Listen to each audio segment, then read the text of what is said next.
Hello and welcome to Tarmac. I'm Dave. And I'm Harry, and today we have a mouthful. This is the 2025 BMW X5 xDrive 30D Sport Collection variant.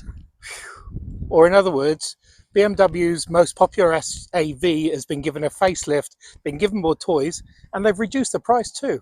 Come, let's take a look at this. Now, when I say BMW's most popular SAV, I should really say BMW's most popular vehicle seller in its entirety, because this really does sell up a storm, and it's ahead of the X3 and ahead of, well, basically everything else in the range. And the last time that we saw this as a launch, I was in Tasmania and we drove around there and had a hell of a time. Anyway, it's now back and now in its facelifted format. And they've done sort of subtle changes to the outside and plenty of stuff on the inside, which Harry will show you in a minute. Looking around the front, they've kept the grille in its kidney format, but they haven't made it the size of, I don't know, a mountain, but it's still in a sizable or a bite-sized chunk as it is. And the vents here themselves are active, so it will cool the engine or heat it up whenever we're required. The lights themselves are a lot narrower, and with our particular model they've now come with some shadow treatment, and around the front plenty of more vents, and it's also got a new bumper, so it does give a whole new face in a facelift. Who knew? Of course, dimensionally nothing's changed. It's still a big hefty 5-seater SUV or SAV, but with this particular model what we've got is 22-inch feet. And look at this rubber here around it.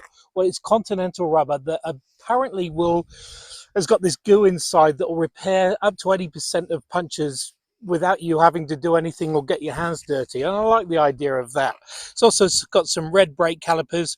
Also comes with some M Sport body kit, so you've got some nice finishing around here, some extra sills. The color we've got here is very much like or reminiscent to an Audi product, but BMW calling this Brooklyn grey. And yeah, more 22 inches on the back. And actually, as we come around the rear here, it's got LED tail lights they're basically got the shadow treatment as well. You've got a nice sort of roofline spoiler, and it's still got the signature. Look at this, your split tailgate, which opens up to a massive amount of place to throw all your gear, and it even comes with a sports exhaust, which then goes to what lies under the bonnet. So let's go there. Since we have the 30D, what we have under the bonnet here is a 3-litre twin power inline straight 6 turbo diesel engine. It's also a mild hybrid, so there's some 48-volt mild hybrid stuff going on. That's all mated to an 8-speed Steptronic transmission. Combined, what that gives us is 219 kilowatts of power and 670 newton meters of torque. And being as it's a mild hybrid, it's got a fuel efficiency of 7.8 litres per 100 kilometres, and it will still get off the mark at 6.3 or 6.50 to 100 seconds. So that's not really, I wouldn't say it's overly fast in today's figures, but it is still hot hatch fast. So in line with usual mid-cycle refreshes, the interior had received sort of the same treatment that the outside has received. A few things have been modernized, while a few things will also be very familiar to those that know the X5. So one thing is certain, BMW knows how to make a really good and well put together interior. You start by just with the seats. They have this amazing thigh extension, which is really welcome for people with long legs such as myself, but everything feels amazing to the touch. The leather in the seats and all the squishy parts that you can see throughout the whole dashboard. The only parts that are actually not squishy are these amazing sort of brushed plastic that sort of mimics some sort of metal in this wood inlay that they have put very close to the curved screen to draw your attention and really make it for a luxury offering. As with most of BMW products as of late, they have gone with a more digital sort of experience, and this really translates to what you get in the center console in here. They still have the rotary knob to interact with the tech that we are going to cover in a bit, but the gear selector is a very, very small assembly that allows for a lot more space for you to sort of use for storage and just for this airiness that you get across the whole cabin. In terms of the actual storage, you have two cup holders in here that are very close to one of the USB ports that you get access to, and a wireless charging pad for your phone. All of this can be hidden using this lid that you have right here, which is probably good because you also get quite a bit more storage using this armrest that opens in these two different lids in here. It is illuminated, and then you get access to another USB-C port. In terms of the technology itself, this is probably the biggest thing that has happened to the interior of the X5 because they have migrated to the newest generation of the iDrive. So with the latest generation of BMW iDrive, you get not only their industry-leading sort of interaction with the menu, but you actually get a lot more tech that is performing better than it has ever been. You still maintain this idea of landing into a home page that you can configure to your liking, and then mimicking the interaction that you would get from a high-end phone or tablet. You can use menus here down below that will bring you to your dedicated apps for music, navigation, climate, or you can actually go into all the apps that the car offers you. There are new things in here, such as a dedicated music streaming app with Spotify, or even YouTube that you can use while stationary to stream stuff straight from YouTube itself. In terms of the actual apps that are related to the car, you can see here that there are heaps of them. You can use apps to customize your interior lighting, to create specific keys, or even to use this live vehicle view, which is now standard on these new, more premium BMW products that will not only show your drive information that you can see here on the left, but it will also show a few things in regards to the status of the car. And the cool thing about this is that it is extremely responsive. Not only are the graphics really, really good, but it also reflects what the car is doing at this very time. So it is a little bit of a party trick, but it also makes the experience of the X5 more luxury oriented and more elevated. But going back to the actual interaction with the car, you will see here that even though it is showing as it is raining, it's picking up the information from somewhere else. But if you customize this home view in here, you can bring many different kinds of apps that will always be at a glance for you to see the status of your phone, the destination input, the direction you're going, or even your specific drive information. In terms of the screen that is then in front of the driver, it has this more simplistic view that BMW has been giving to the new products. You will see here that it has the speedometer on the left and the tachometer on the right. There are some different layouts that you can use, not only for this screen, but also to the heads-up display that is in front of me, but it will show all the information that you need without taking too much out of your attention to the road. So you have a big digital speedometer at the front, and by interacting with this here, you can also bring different layouts, not only for this screen, but also to the heads-up display. And flicking through these options, I can then select my average fuel consumption, my augmented view, which is really good when you are setting a specific view for your navigation. It'll overlay what the car is seeing in front of it with actual commands of where you want to go. And then a specific turn-to-turn navigation with the compass and just a regular navigation view as well. So plenty of stuff for you to customize in here. BMW has always been really good with their technology implementation, and but at the end of the day, the X5 has also not only been a car that is really good with its technology, but also one of the best driving SUVs. So I think it is about time that I jump on the passenger seat and let Dave try out if it's true or not. Now, as I said, when I was crawling under the bonnet, actually crawling up and looking into the bonnet because I'm so short. Anyway, this has got a big, hefty 3-litre diesel engine, and diesel engines aren't notoriously fast. But when you put a twin power turbo N BMW's thing on it, it goes really good. And it's not massive. You're not thrown back in your seat, but it's substantial.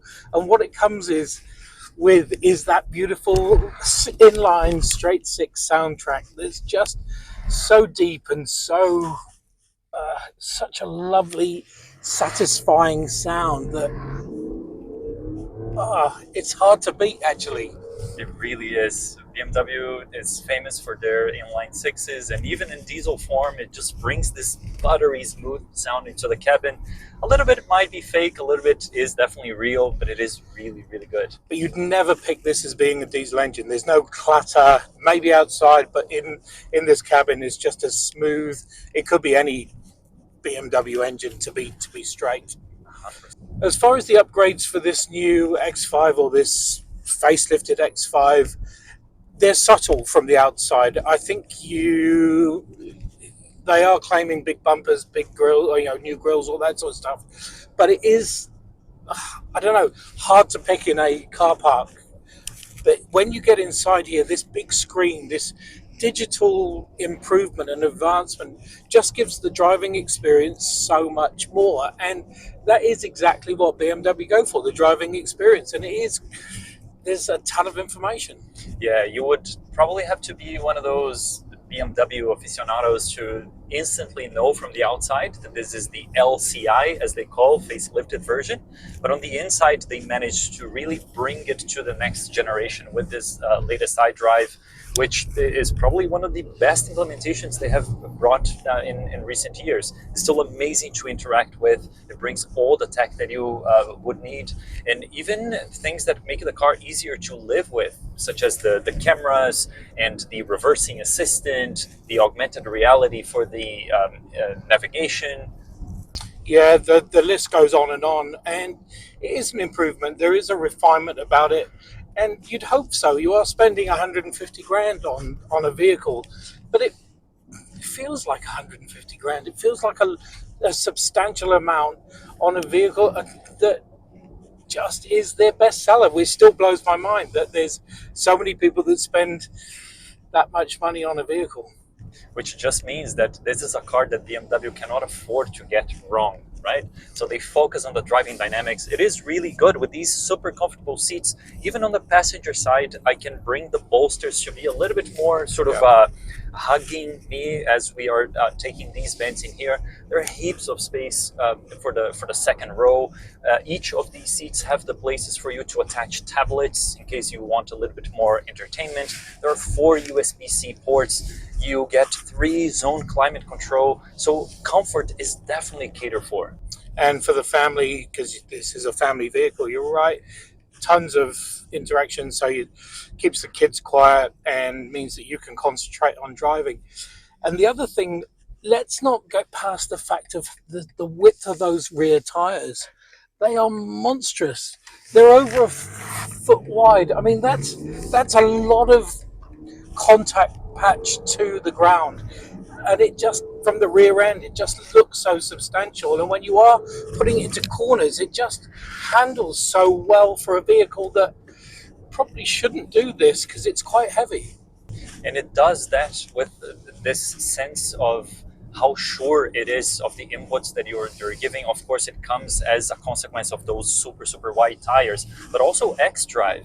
So it is managing to keep a car of this size, of this weight, really planted and not having to be too stiff in order to do that.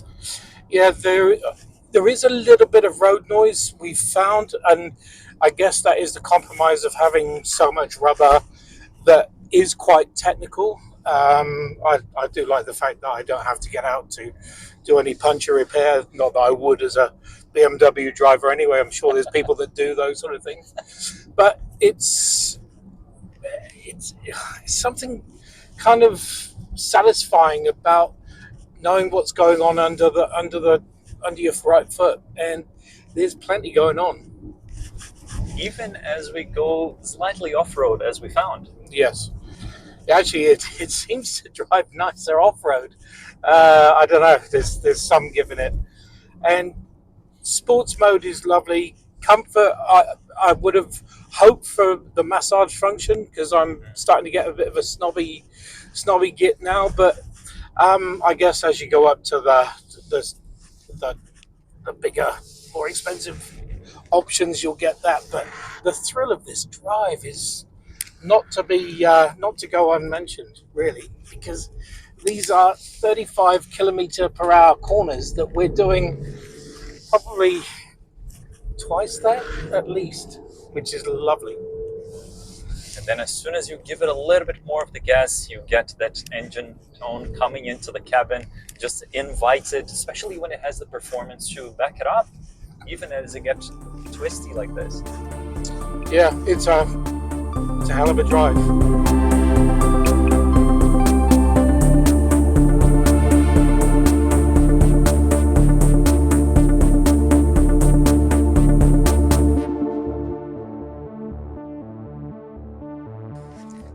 So there you have it, the latest iteration of the BMW X5. I'm not going to go through the name because sporty and xDrive and all that sort of stuff, or X5 is just too much for me, and I've got a life to live. The big thing for me, or one of the big things for me, was when I jumped in, it was boasting 1,250 kilometers of range out of a vehicle. This can go from, I don't know, the top of the North Island, bottom of the South, without refilling. It's just a monster. I've probably got the figures slightly wrong, but you get the point. It is a big, massive tourer that the whole family can enjoy, front and back seats. It's a monster. Yeah, and I'm sure that the whole family would in fact enjoy all of this. There is plenty of comfort. The tech has been updated, and it really is one of the benchmarks of the industry. It is really good to drive. Yeah. Yep, another thumbs up from us. Who knew? Anyway, thanks for watching. Make sure you subscribe, and we will see you on the next one.